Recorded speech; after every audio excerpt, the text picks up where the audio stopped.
Le parc a été créé en 1991, à cheval sur 2 territoires, sur 2 départements, que ce soit la Manche et puis le Calvados.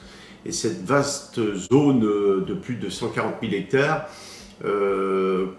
comprenant des marais, des forêts, des landes, du bocage de bas pays, bocage de haut pays. Et en fin de compte, la volonté à l'époque des élus, c'était de mettre en valeur le territoire, et de faire savoir et de le faire découvrir à tous ceux qui venaient dans le pays, et même pour les habitants, quoi.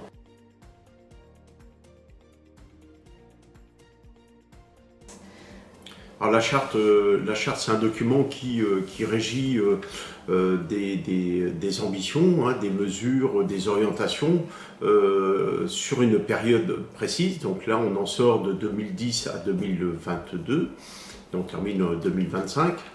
Et donc, au travers de ce qui s'est passé, il y a une évaluation qui a été faite, donc pour évaluer tout ce qui avait été mis, les enjeux qui avaient été mis sur la table au cours de ces 15 années-là. Et donc, la charte permet de définir une politique qui a été établie par les acteurs locaux, de façon cohérente et partagée.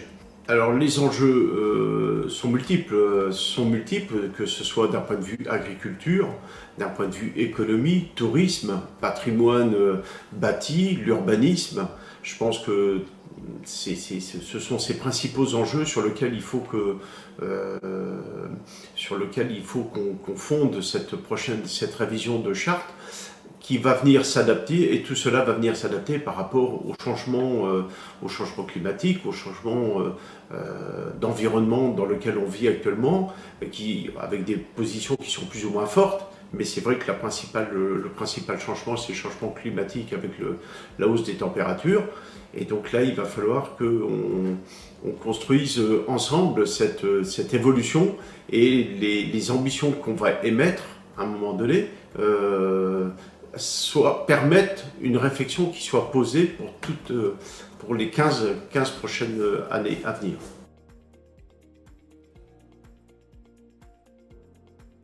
C'est très important que cette concertation soit bien posée et partagée, qu'il y ait un maximum de personnes qui participent à toutes ces réunions communes. On a déjà commencé depuis le début d'année, avec les groupes multi-acteurs, avec les partenaires professionnels, et ainsi qu'avec les élus communautaires et communaux. Et ça va se poursuivre pour qu'il y ait un maximum d'échanges qui soient faits autour de ces principaux enjeux qui touchent tout le monde, que ce soit au niveau des communes ou des communautés de communes.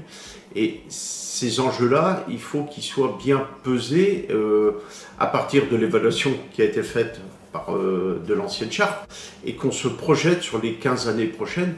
Et il faut vraiment que cette concertation-là soit pratiquée le plus possible, pour qu'on ne passe pas à côté de quelque chose, et qu'il y ait des idées qui ne soient pas retenues ou émises par telle ou telle personne, pour qu'on puisse prendre tout en compte, vraiment récolter un maximum d'idées pour pouvoir construire ces ambitions, ces orientations et les mesures qui vont en décliner derrière dans la future charte qui sera rédigée.